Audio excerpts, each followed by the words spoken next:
Good morning. Good morning. Welcome to the Father's house. Tahanan ng Ama. We are here to listen the Word of God this Tayo morning. po ay narito upang makinig po ng salita ng Diyos ngayong umaga. Kumusta po kayo? Mabuti. Okay. So,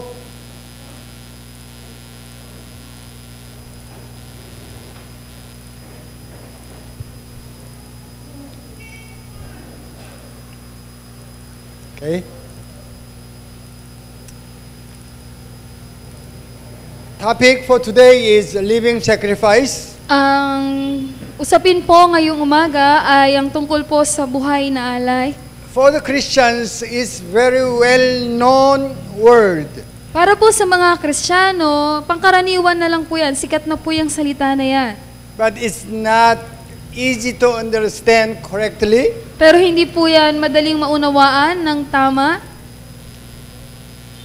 All the time, we talk about it, but still, we didn't understand also. Palagi po natin na pag-uusapan yan, pero hindi pa rin po natin nauunawaan. As we know, we are talking about how we could be one.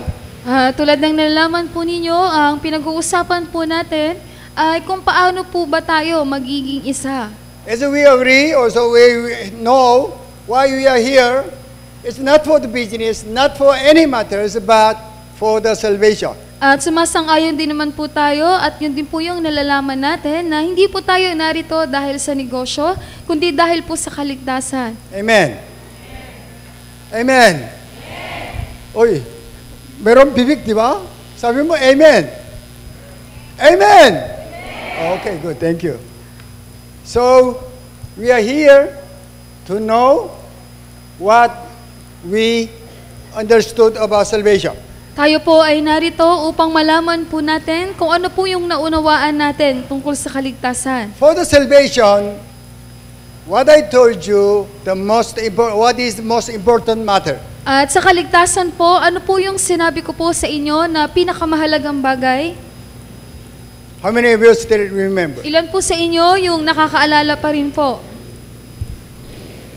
Most important matter is Yung pinakamahalagang bagay po ay purpose. yung layunin. Purpose. Okay, purpose of God. Yung layunin po ng Diyos. Then purpose of creation. At yung layunin ng paglikha. If we don't understand the target, then everything will go wrong. Kapag hindi po natin naiintindihan kung ano po yung target, lahat po ay mamamali. For example, when you have traveling, whatever, then what is your destiny is your purpose. Halimbawa po, kung ikaw po ay maglalakbay, kung saan po yung patutunguhan mo, yun po yung layunin mo, yung purpose mo. How we will live or spend our lives, it's according to how we understood the purpose of God. Kung paano po tayo namumuhay at ginugugol yung buhay po natin, yun po ay nakabase ayon sa kung paano po natin nauunawaan yung layunin po ng Diyos. God created you. Kung bakit po kayo nilikha ng Diyos. Why God saved you. Kung bakit po kayo niligtas ng What Diyos. was the reason? Ano po ba yung dahilan? Going to heaven? That's okay also. Ang mapunta po ba sa langit? Tama din naman po yan. Bless you? Still okay? Upang pagpalain kayo, ayos din po yun. But that's not enough. Pero hindi po yun sapat. That's why we have to understand what was the purpose of salvation. Kaya kailangan po nating maunawaan ano po ba yung layunin ng Why kaligtasan. God killed His only Son for you. Bakit po pinatay ng Diyos ang kanyang nag-iisang anak para sa iyo? We already understood our salvation is not only going to heaven. Naunawaan na po natin na ang ating kaligtasan, hindi lamang yan pagpunta sa langit. We have something to do. Meron po tayong dapat gawin. That's what we call it the obligation of children of God. Yun po yung tinatawag natin na obligasyon ng mga anak ng Diyos. So, mostly, we talk about how we can go to heaven, but still, not much talks about what is purpose of God. Halos lahat pinag-uusapan kung paano mapupunta sa langit, pero wala pong gaano na nagsasabi kung ano po ba yung layunin po ng Diyos. Sadly, even how to go to heaven, mostly they don't have clear understanding. At maging po, kahit pa yung pagpunta sa langit, wala silang malinaw na kaunawaan. Even matter of assurance of forgiveness is not correct yet. At kahit pa po patungkol sa kasiguraduhan ng kapatawaran ng kasalanan, hindi pa rin po ganun kalinaw. Mostly, when we ask, when you die today, are you sure go to heaven? Usually, they said, no, I am not sure. At kapag tinatanong nga po na kapag ikaw ay namatay ngayon, tiyak ka ba na ikaw ay mapupunta sa langit? Halos yung sagot po nila, hindi po. But we already passed that stage already. Pero nalagpasan na po natin yung stage po na We yun. used to talk about what is purpose of salvation. At ang madalas na po nating pinag-uusapan, ano po ba yung layunin ng kaligtasan? If you have no plan to build the construction of a house, whatever, then it depends on your drawing. Kung wala ka pong plano kung paano maitatayo yung isang bahay, depende ka po dun sa drawing. Anyway, Bible so clearly tells us what is purpose of God. Ang Biblia, malinaw po na sinasabi sa atin kung ano po ba yung layunin ng Diyos. Why God created whole universe and you. Kung bakit po nilikha ng Diyos ang kalawakan, maging po kayo. What was the purpose of creation? Ano daw po yung dahilan ng paglikha? Still again? Created Again? for my glory. For His glory. Para po sa kanyang kaluwalhatian. Simply, we could say this verse Sa simple po, masasabi natin itong verse na to, as what we understood reflect the Father. tulad ng naunawaan natin, ito po ay ang pag-reflect sa Ama. Show who is Father in heaven. Ang maipakita kung sino ang ating Amang nasa langit. Simply, that's what we can call for His glory. Sa simpleng paraan po, ganun po yung maaari nating sabihin na ikaw ay nilikha para sa kanyang Same kaluwalhatian. chapter, Isaiah chapter 43, even 21 is same. Maging po sa parehas po na chapter 43 at sa verse 21 naman po parehas lang. We'll read it. Kasi go. The people I form for myself that they may proclaim my praise. Isa pa. The people I form for myself that they may proclaim my praise. Proclaim my praise is the purpose. Ang iproklama, yung papuri, yun po yung layunin. Actually, it's the same. Sa katunayan, parehas lang po yan. Praise Him. The best way of praise Him is reflect the Father. Yung purihin po siya at yung pinakamainam na paraan upang purihin po siya ay ang ipakita po ang Ama. Usually, we will say praise is singing on the altar for Him. Ang madalas, sinasabi natin, yung pagbibigay ng papuri ay yung pag-awit sa Kanya. But that is very shallow or very limited understanding. Pero napakababaw lang po nun at limitado po yung kaunawaan na What gano'n. is praise even? Ano po ba yung papuri? Still, according to Isaiah chapter 43:7, reflect the Father. At patuloy po sa Isaiah 43 verse 7, yun po yung ipakita mo ang Ama.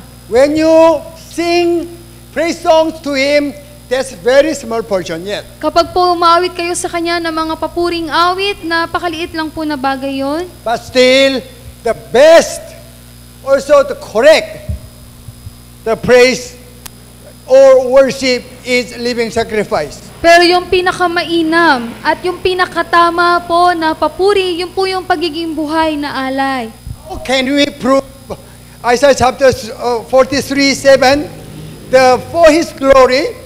Paano po natin mapapatunayan yung nasa Isaiah 43 verse 7, yung para sa aking kaluwalhatian? That is the purpose of creation. Na yun po yung layunin ng paglikha. Then we said that is reflect the Father. At sinasabi din po natin na yun nga po, yung ipakita mo ang Ama. We already studied it.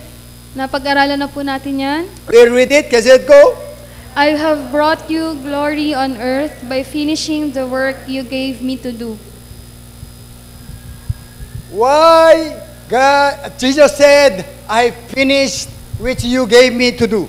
Bakit po sinabi ni Jesus na natapos ko na yung tungkulin na ibinigay mo sa akin? Whoever has their reasons or the destiny. Sino man na merong dahilan o merong patutunguhan, When Jesus was sent, then he understood what God wanted him to do on the earth. nung si Jesus po ay sinugo dito, naunawaan niya kung bakit po siya hinayaan ng Diyos na maparito. What was that? Ano po ba yon?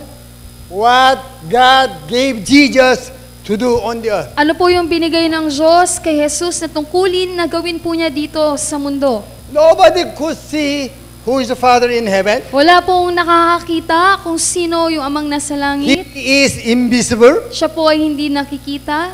Yet God won show himself through the physical body of Jesus Christ. Pero ang Diyos, gusto niyang ipakita yung kanyang sarili sa pamamagitan po ng pisikal na katawan ni Jesucristo. That's why Jesus became flesh. Kaya nga po si Jesus ay nagkatawang tao. He understood what he had to do on the earth. At naunawaan po niya kung ano po yung dapat niyang gawin dito sa That's mundo. what he said, I finished which you gave me to do, then I glorified you. Ayun po yung sinabi niya na natapos ko na yung tungkulin na ginawa, na binigay mo sa akin na gawin ko, at yun po yung nabigay ko na sa iyong kaluwalhatian. What was God gave him to do At on the earth? ano po ba yung binigay ng Diyos sa kanya na gawin niya dito sa mundo? I know some of you knew already. Alam ko po yung ilan sa inyo, nalalaman na po yun.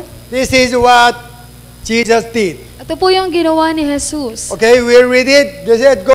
I have revealed you, your name, to those whom you gave me out of the world. They were yours. You gave them to me, and they have obeyed your word. You have some very sweet in your mouth. That's why you couldn't open up your mouth. Okay? Swallow it muna. I will read it, okay? With loud voice. Kasi, go. I have revealed you, your name, to those whom you gave me out of the world. They were yours. You gave them to me, and they have obeyed your word. What he did, he revealed, he showed up who is in Father. Ano po ang ginawa niya? Ipinakita po niya kung sino po ang amang nasa langit. That's the purpose of your life even.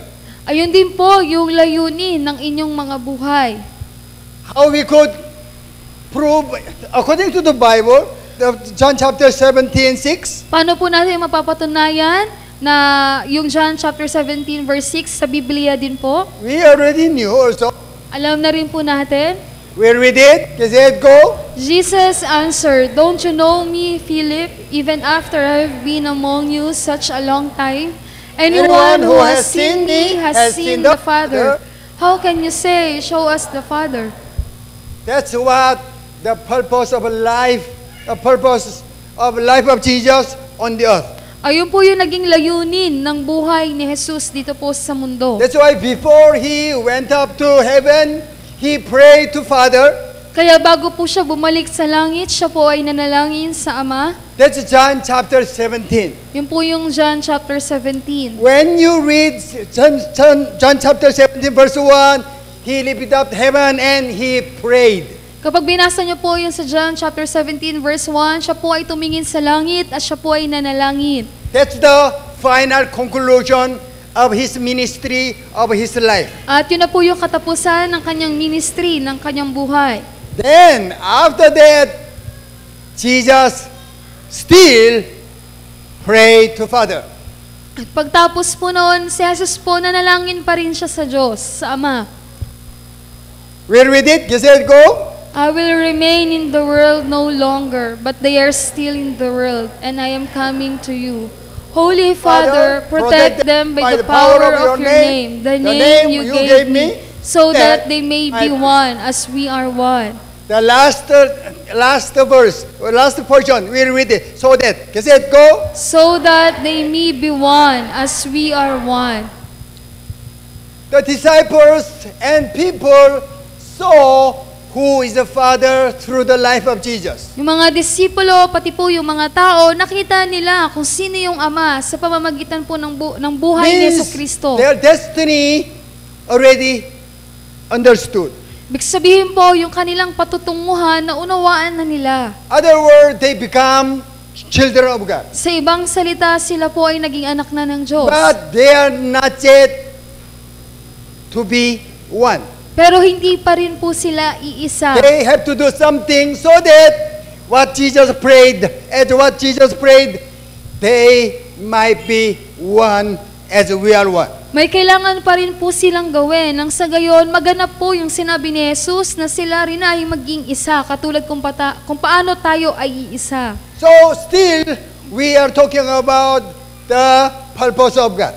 Ang pinag-uusapan pa rin po natin ay ang layunin ng Diyos. So, Isaiah chapter 43:7, I created you for my glory. Sa Isaiah 43 verse 7, sinabi doon na ikaw ay nilikha ko para sa aking kaluwalhatian. Also I said that other word is reflect the Father. At sinabi ko rin po na yung ibang salita noon ay ang i-reflect po ang Ama. But they must be one so that they can reflect the Father completely. At kailangan nila na maging isa nang sa gayon maipakita nila ang Ama ng kompleto. So I will change this one this way. Papalitan ko po ito ng ganito. So purpose of God, purpose of salvation, purpose of creation is to be one. At ang layunin po ng Diyos ng kaligtasan at ang layunin ng paglikha ay upang maging isa. If you will not be to be one, you cannot show or you cannot reflect who is the Father in heaven 100%. Dahil kung hindi ka po magiging isa, hindi mo maipapakita ng 100% kung sino po yung Ama. That's why we studied salvation is, in other words, is marriage. Kaya po napag-aralan natin na sa ibang salita, yung kaligtasan, yun din po ay kasal. Actually, we know marriage is not, the system is not in heaven. Tulad ng nalalaman natin, wala pong kasal sa langit. But,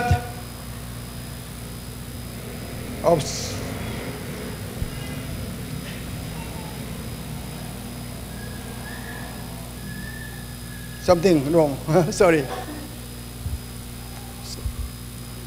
Anyway, we understood salvation, in other words, is marriage. At naunawaan din po natin na yung kaligtasan sa ibang salita, yun po ay kasal.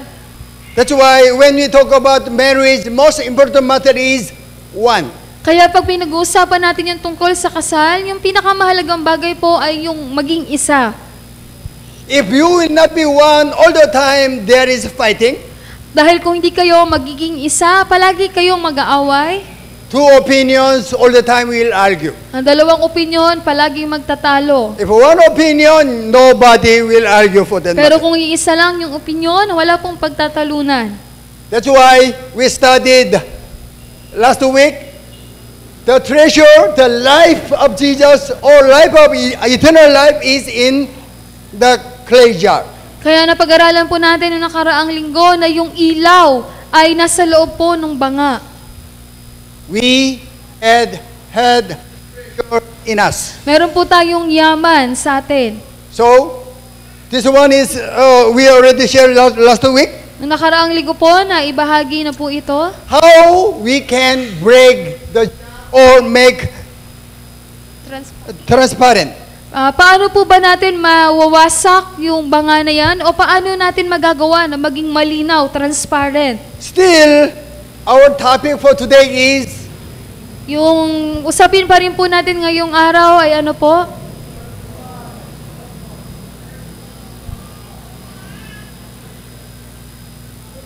what? Still again?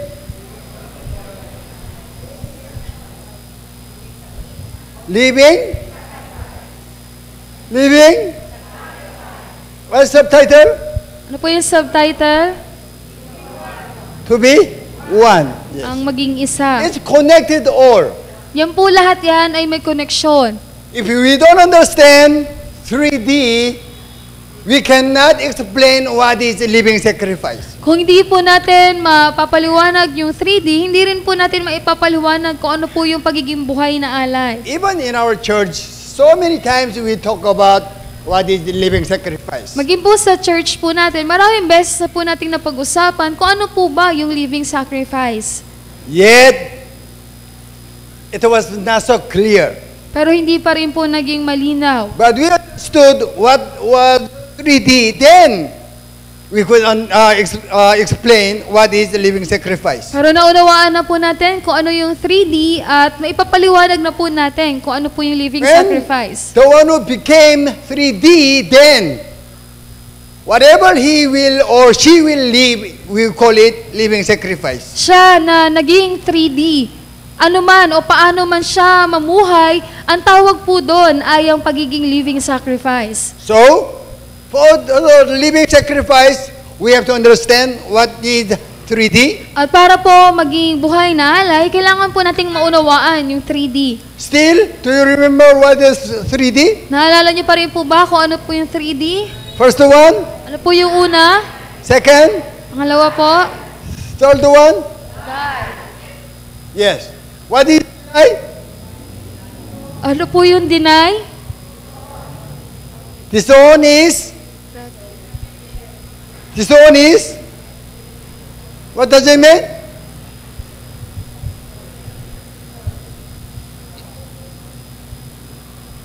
It's a board exam now. This one is, Ano po ibig sabihin ng disown? this connection. Wala ka na pong koneksyon. Are you with me? I was cut. Na naputol na ako. I was separated. At ako ay hiwalay na. Even I consider myself not mine. At maging tinuturing ko kahit yung sarili ko na hindi sa Another one, akin. repudiate. At yung isa po, yung And repudiate. defile is spoil and humble. At yung defile, yun po yung spoil at humble. Die is Ano po yung die? Wither and decay. what? Wither. Decay and wither. Yung wither and So, decay. Apostle Paul said, certainly I am saying I am dying every day. At sinabi ni Apostle Pablo na ako ay namamatay araw-araw. Die, what I understood before, I will remind me I am dead already. Ang pagkakaunawa ko po dati na yung die po na yon na araw-araw aalalahanin ko na ako ay patay na. But come to the original meaning, wither and decay. I saw who is God in heaven every day. Pero nung tinignan ko po yung tunay na ibig sabihin ng die, yun po yung nakikita ko ang Diyos araw-araw. I find out my portion, something is wrong still. At nakikita ko yung sarili ko. And we call it wither and decay. At yun po yung tuyot at nabubulok. Anyway, that is wither and decay. Yung die, yun nga po yung wither, decay. There are also different words with 3D. At meron din pong iba't ibang salita na katulad din po ng 3D. What was that? Ano po yun? Firstly, Ano po yung una? Empty. other one. Come to his sense. Sorry for the uploaded last week. No sound. Even present, the preaching was no sound. Pasensya na po yung in-upload na video nung linggo. Wala Then po we tunog. call it poor in spirit. Other word is false confession of Apostle At sa Paul. ibang salita po, yun din po yung poor in spirit at yung pang-apat po na confession ni Apostol Pablo. It's actually all connected as one. Sa katunayan, lahat po yan ay may koneksyon at iisa lang. Still, what is title for today? Ano po yung pamagat ngayong araw? Again. Living. Again.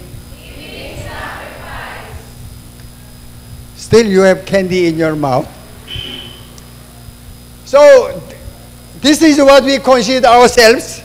Ito po, yung tinuturing natin na tayo po yan. Still, do you remember? Naalala nyo pa rin po ba? You know already? Alam nyo na po yung sagot. We consider ourselves is so valuable. Tinuturing natin yung sarili natin na tayo ay may halaga. We have pride.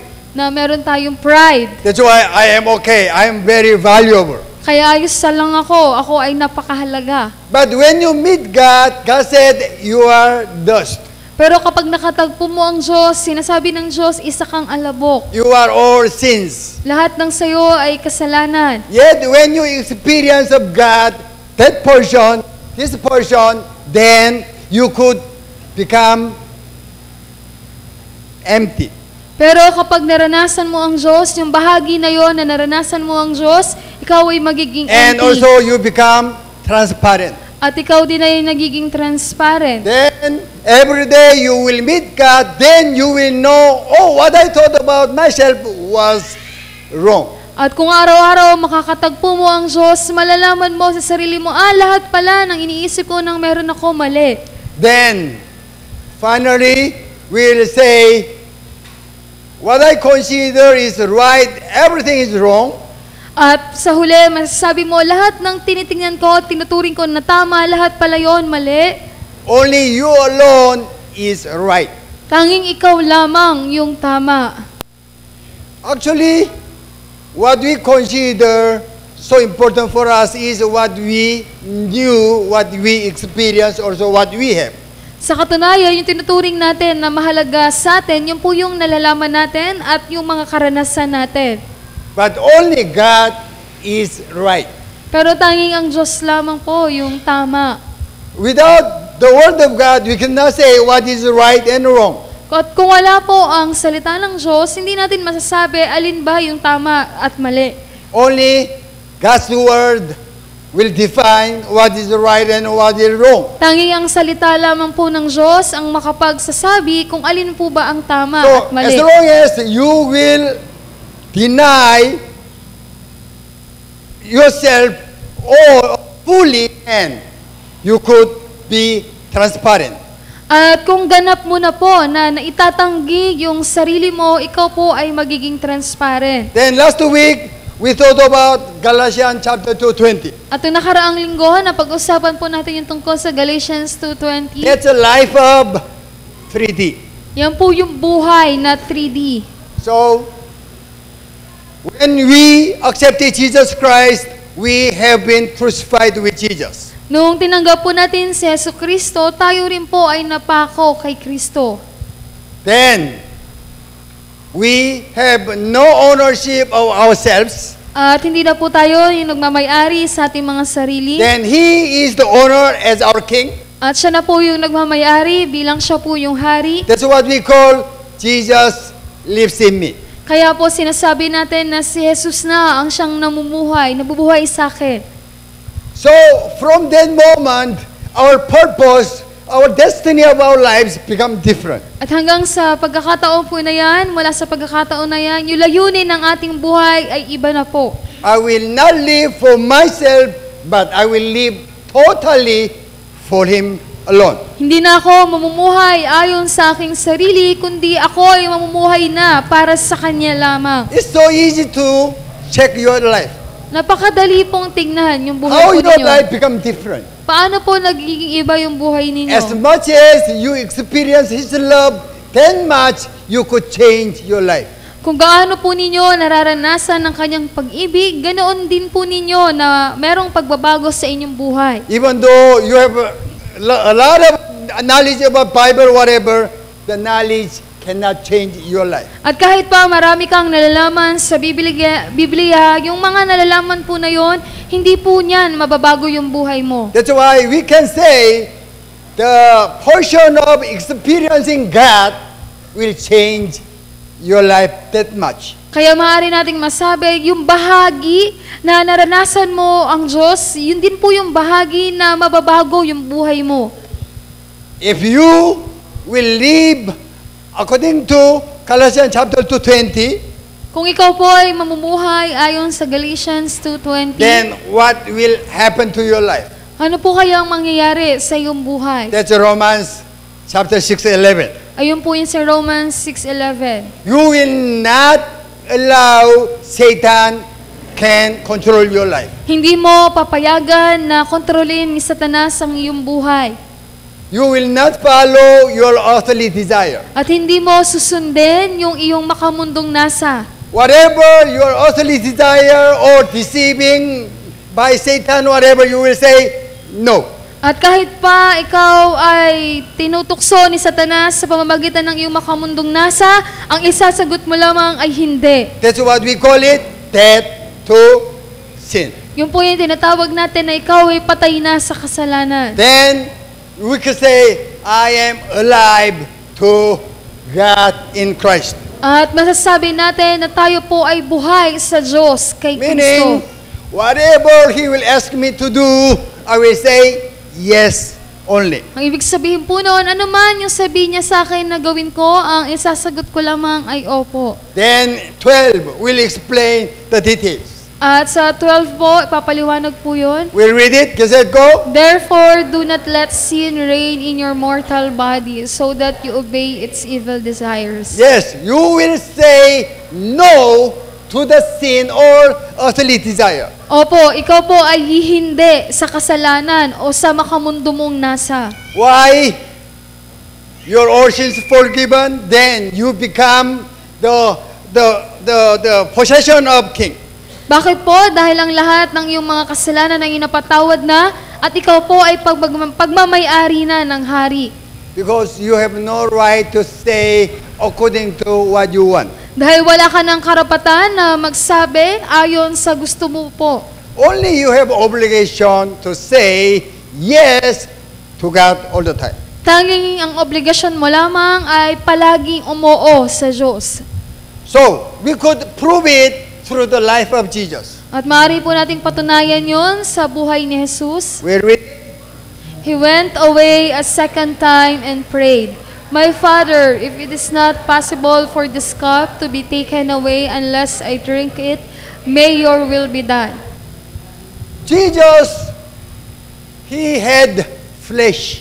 Si Jesus, meron po siyang katawang tao. He felt hungry. Nagugutom po siya. He became also sad also. Nalulungkot din po siya. Even he cried.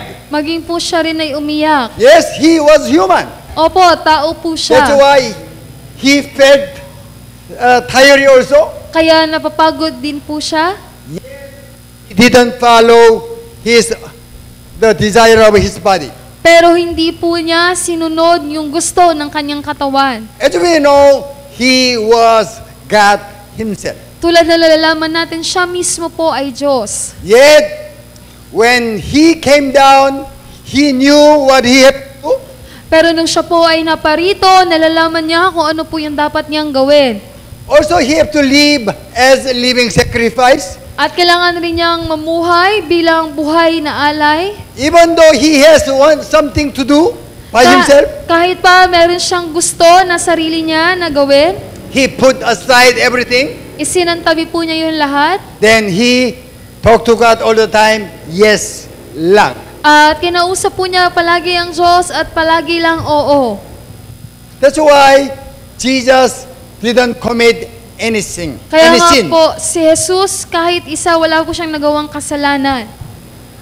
So, that's the life of 3D. Yun po yung buhay ng 3D. You have to live dead to sin, but alive to God, Christ. Kailangan mong mamuhay na ikaw ay patay na sa kasalanan at ikaw ay buhay na sa Diyos kay Kristo. Other expression of Colossians 2:20 is the living sacrifice. At yung iba pong expression ng sa Galatians 2:20, yun po yung pagiging buhay na alay. We'll read it. Kasi ko. Therefore, I urge you, brothers and sisters, in view of God's mercy, And we'll read it. to offer your bodies as a living sacrifice, holy and pleasing to God. What is your understanding of sacrifice? Ano po yung kaunawaan ninyo tungkol sa alay? What is sacrifice? Ano po ba yung sacrifice? When Israelites commit sin, Kapag po yung mga Israelita nagkakasala, their sins must be forgiven. kailangan yung kasalanan na yon mapatawad. Only one way to be forgiven is bring sacrifice object and must be killed instead of themselves. At yung tanging isang paraan upang yung kasalanan nila ay mapatawad, kailangan nilang magdala ng isang hayop, patayin yon at ialay upang imbis na sila yung mamatay, yung hayop po yung mamamatay para sa That kanila. we call it dead sacrifice. Yun po yung tinatawag na, yun po yung patay na alay, na The handog. wage of sin is death. That's why as long as you commit sin, you must be killed. Dahil ang kabayaran po ng kasalanan ay kamatayan, kaya basta ikaw ay nagkasala, dapat ikaw po ay mamatay. Then God doesn't want to kill His own people. That's why He made other way to forgive. Pero ang Diyos, ayaw niyang patayin yung kanyang bayan, kaya gumawa siya ng ibang paraan kung paano po sila mapapatawad. That's what we call sacrifice. Yun po yung tinatawag na alay. We'll read it kasi ko. He, Moses, then presented the ram for the burnt offering, and Aaron and his sons laid their hands on its head. Then Moses slaughtered the ram and splashed the blood against the sides of the altar. Verse 18, when they brought the ram, then what? The red letter laid their hands on its head. Kapag po sa verse 18, yung nagdadala sila ng mga hayop, ipinapatong po ng mga saserdote yung kanilang kamay doon sa ibabaw, sa ulo ng hayop. Why they need to lay their hands upon the heads of ram? At bakit po nila kailangang ipatong yung kanilang kamay sa ulo po ng baka? All sins will transfer to the sacrifice object, animal. Dahil yung mga kasalanan, kailangan pong mailipat doon sa iaalay po na hayop. So that people will be clean. Nang sa gayon, yung tao po na yon ay magiging malinis na. Then after transfer all sins from human to the animal, then animal must be killed.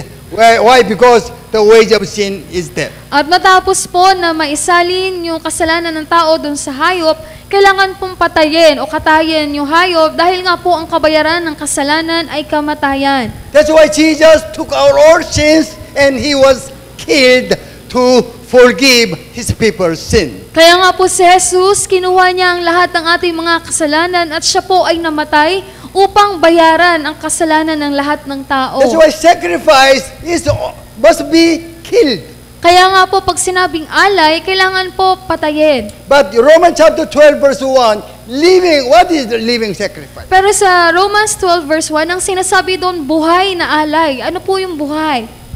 Sacrifice is death. Na ikaw ay mag-alay, ikaw ay patay. Living sacrifice, alive, yet killed. Pero yung living sacrifice, buhay, pero iaalay at kailangan patay. You are alive, yet you consider yourself as dead. Ang ibig sabihin po noon, ikaw ay buhay, pero ituturing mo ang iyong sarili na ikaw ay patay. What is the meaning of empty? Ano po ibig sabihin ng empty? Who knows? Who can say? Sino po yung nakakaalam? Empty. Sino po yung makakasagot?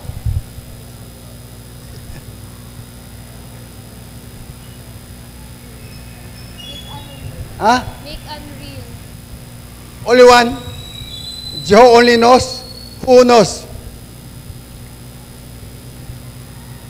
Make unreal. Yun po yung make unreal. You are real, but you consider yourself unreal. Nandyan ka, pero ituturing mo yung sarili mo na wala ka.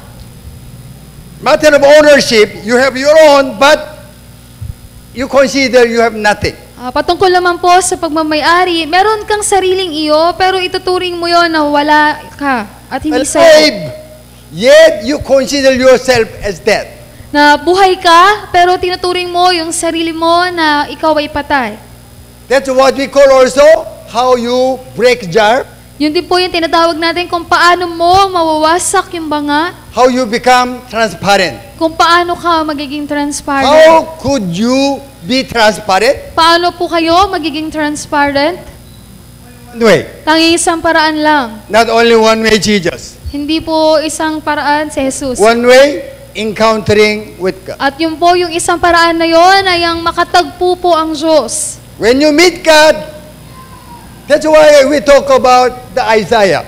Kaya nga po napag-usapan natin yung tungkol kay Isaiah. It's so important. Yun po ay napakahalaga. Still, I need to tell you again the story of Isaiah. Patuloy po, kailangan ko pa rin sabihin sa inyo yung kwento ni Isaiah. You know the story. Alam po ninyo yung kwento. He was a prophet, okay? Siya po ay isang propeta. Amen? Amen. Yes. He considered himself also prophet, At tinitignan din niya yung sarili niya na siya nga ay isang propeta. but he met God. Pero nakatagpo niya ang Diyos. Yet, what he talked to himself. At ano po yung nasabi niya sa sarili niya? What? Oh, to me, Oo, to me. I am ruined. Siya po ay wasak. Meaning, oh, I saw the God, then I must be killed. Ang ibig sabihin po no, nakita ko ang Diyos at ako ay dapat It's mamatay. more than killed. It's smashed, actually. At higit pa sa katunayan sa mamatay, kailangan durugin. Then, he cannot say anything to God. At wala siyang masabi na kahit ano po sa Diyos. That's why if you have any opinion to God, you must be consider it nothing. Kaya kapag meron kang opinion sa Diyos, dapat po ituring mo yon na wala yon. So you must understand the difference, the dead sacrifice and living sacrifice. Kaya kailangan mo po maunawaan yung pinagkaiba ng dead sacrifice sa living sacrifice. Living sacrifice, absolutely, totally, 100%, you will submit to God. Yung buhay na alay, pagiging buhay na alay, ikaw ay lubos, ganap, 100% na sumusunod po sa Diyos. Then that will be what Bible says, holy and pleasing to God. At yun po yung banal at kalugod-lugod po sa Diyos. Some portion of your body will consider unreal, then that portion you could reflect who is the Father. Kung ano man pong bahagi sa iyong sarili na tinuturing mo po na hindi yun totoo, yun din po yung bahagi na naipapakita mo ang Ama. So we understood what is sacrifice. At ngayon, naunawaan na po natin, ano ba yung alay? Amen. What is that sacrifice? Ano po yung dead sacrifice? Bring the animal. Magdadala ng hayop, Amen. Then lay their hands upon the head of the animal. at ipapatong yung kanilang kamay sa ulo ng hayop. So what will happen? At ano pong mangyayari? All sins of human will transfer to the animal. At yung lahat ng kasalanan ng tao na yon, maililipat dun sa hayop. So human committed sin. At yung tao yung nagkasala. Yes, the wage of sin is death. At yung kabayaran ng kasalanan ay kamatayan. That's why human must be killed. Kaya yung tao dapat mamatay. Yet the sin of human transfer to the animal. Pero yung kasalanan ng tao na yon, nailipat na dun sa hayop. Animal will be killed. At yung hayop po na yon, yung So that mamamatay. human will be forgiven. Nang sa gayon, yung tao ay mapatawad. That's the death sacrifice. Yun po yung patay na alay. Living sacrifice, still you are living. Pero yung buhay na alay, yun po yung Jesus ikaw ay is the buhay one pa rin. took all sins of human. Si Jesus, yung kumuha ng lahat ng kasalanan ng tao, Then you will make yourself unreal. at gagawin mo na unreal yung sarili mo, That we call it empty. at yun din po yung tinatawag na empty. Meaning I'm nothing. Ibig sabihin noon, ako ay wala. I will say yes all the time, yes to God. Ako ay palaging oo lamang sa Diyos. Then we call it living. At tinatawag po natin yun, yung pagiging buhay na alay. That is true what? True and what? Proper worship. At yun po yung tunay at tamang pagsamba. When you live in that way, you could reflect the Father. Kapag ganun po kayo namumuhay, maipakita po ninyo ang Ama. That's how Jesus lived. Ganun din po namuhay si Jesus. As we saw, Jesus said, "Not by my will, but your will be done." Tulad ng nakita natin, sinabi ni Jesus, hindi ayon sa sarili kong nais, kundi sa iyong He nais. considered himself, "I am nothing. Only your will, your word is existed." Tinuring niya yung sarili niya na ako ay wala, tanging yung salita mo lamang.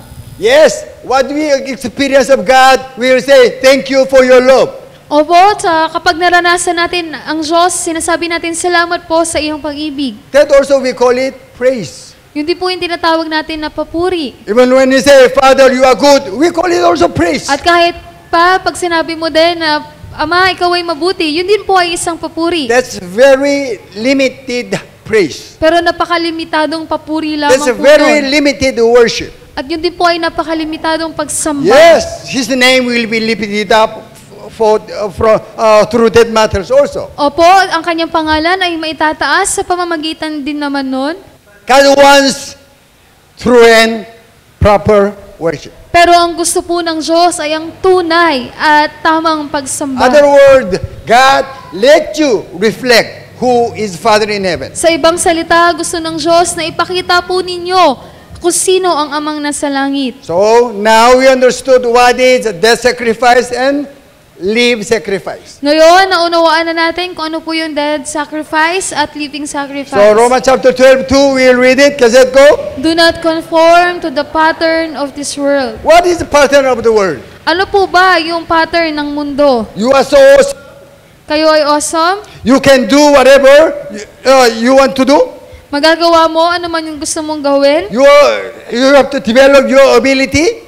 Kailangan mong i-develop yung kakayanan mo? That's the pattern of the world. Yun po yung pattern ng mundo. You must be independent. Kailangan mong maging You independent. have a right to do what you want. May karapatan ka na gawin ano man yung gusto mong gawin. But Bible says, don't get any pattern, any way in the world. Pero ang sabi ng Biblia, huwag ninyong tularan o kunin ano man yung pattern o ginagawa ng mundo. Then, we read it, cassette go. But be transformed by the renewing of your mind. What do we have to renew our mind? Ano po ba yung dapat nating baguhin o i-renew sa ating kaisipan? Whatever we want to do, then think about first. Ano man yung gusto po nating gawin, isipin po muna natin. What happened? You have to remember what happened to you. Kailangan nyo pong alalahanin kung ano po yung nangyari sa inyo. You have to remember how you met God or Jesus. Kailangan nyo pong alalahanin kung paano ninyo nakatagpo ang Diyos o si Jesucristo. Before you do anything, stop, then remind yourself.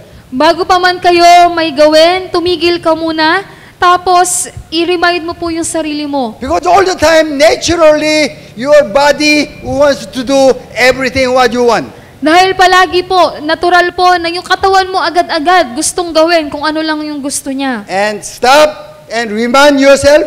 Pero tumigil ka muna, tapos ipaalala mo sa sarili mo. That's what we call it, renew. Then you could what? Transform. Yun po yung sinasabi sa Biblia na baguhin mo yung iyong kaisipan at ikaw nga ay mababago. Then, we read it, cassette go. Then you will be able to test and approve what God's will is. Then you will know what is the right and wrong. At malalaman mo kung ano ang tama at mali. That's why Colossians chapter 2:20 and Romans chapter 12 verse 1 and 2, especially verse 1, is same but different explanation. Kaya yung Galatians 2:20 at Romans 12:1, magkaiba man ng kapaliwanagan, pero parehas lang po yan. Lastly, we'll read it, Keseko. His good, pleasing, and perfect will. That is His perfect will. Yun po yung kanyang perpektong nais. That's the purpose of salvation. Yun po yung purpose, yung layunin ng kaligtasan. Then, what the God promised to us? At ano po yung pinangako ng Diyos sa atin? Everything will be given to you. Lahat po ay ibibigay sa'yo. Our focus, our desire all the time, material blessings. Yung focus po natin, yung lagi nating ninanais ay yung material na pagpapala. Don't think about that matter. Huwag niyo pong isipin yon. That's not our business at all. Hindi na po yun sa atin. He already prepared. Inihanda na po niya. Seek His kingdom first. Hanapin niyo po una yung kanyang kaharian. Seek His kingdom and righteousness. At ang kanyang kaharian at ang kanyang katuwiran. Everything, as long as you will live according to Romans chapter 12 verse 1 as a living sacrifice. At basta po ikaw ay namuhay ayon sa Romans 12:1 bilang buhay na alay. Everything will be given to you. Lahat po ay ibibigay sa iyo. So, only one way still how to live as a living sacrifice is 3D. At patuloy po kung paano ka mamumuhay ng pagiging buhay na alay ay sa pamamagitan ng 3D. Without understanding, define 3D, then you cannot explain what is living sacrifice. Kung wala pong kaunawaan tungkol sa 3D, hindi po natin maipapaliwanag kung ano po ba yung pagiging buhay na alay. Still reviewing D, first D. Ano po yung D? 3D? Then, disown, soil, wither and decay.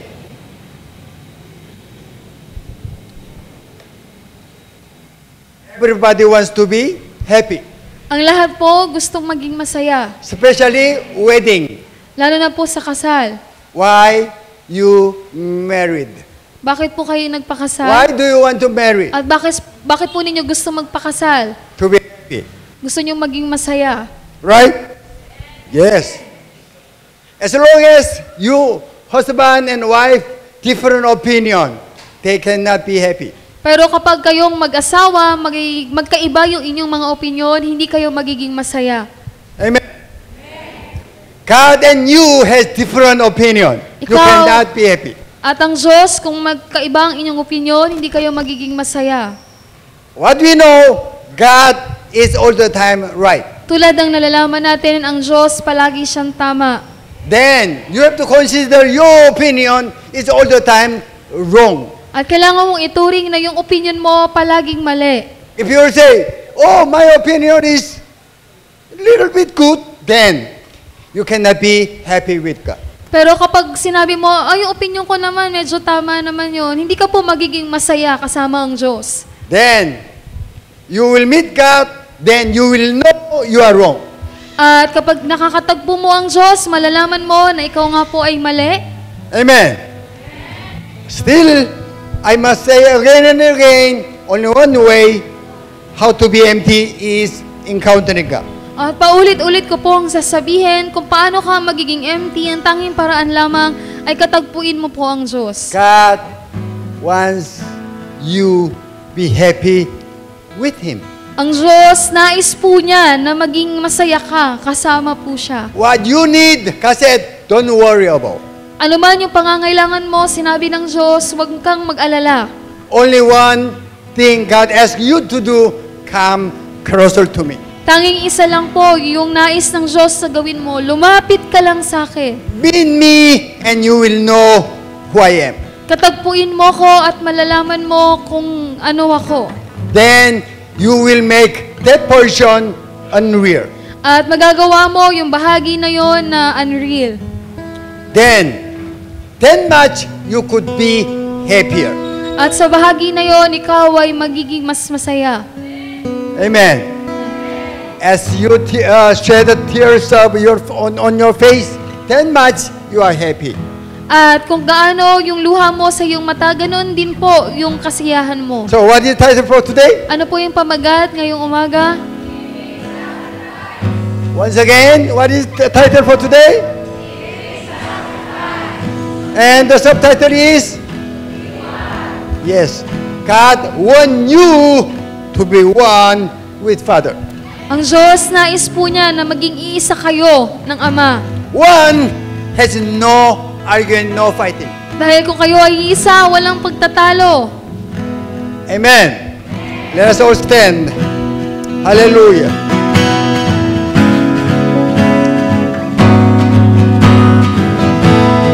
We'll give Him praise through shouting. Hallelujah. Let us shout hallelujah.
With you.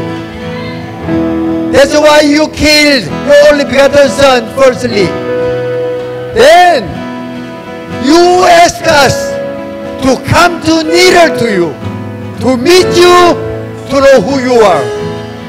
Father, we thank you for your word. Thank you for your people in this place. Father, thank you the ministry of your Holy Spirit upon your people in this place. Hallelujah. Oh, Father, we thank you. Thank you for your presence even.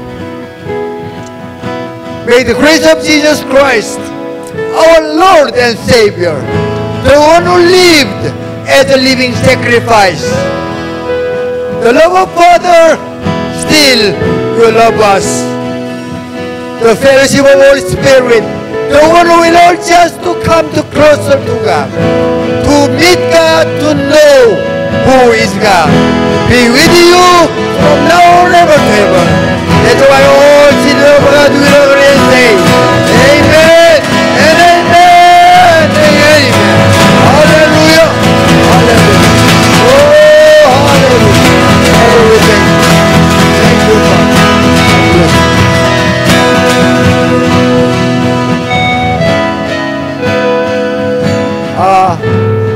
We have EGF coming Friday. Okay? We have EGF coming Friday. Amen.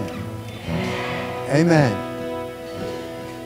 I hope all of you, not only of you, but you will bring your family or your friends. Amen. EGF Fellowship. Then you could bring your children, 10:30, or your neighbors, if they will not be familiar with the church in that age. There is no hope for making them children of God. And 1 o'clock we have a youth fellowship. So please remember what you have to do on Friday? EGF. Then you have to bring your kids 10:30. Then youth fellowship is 1 o'clock p.m. Okay, you might go home with God, blessing of God. Amen.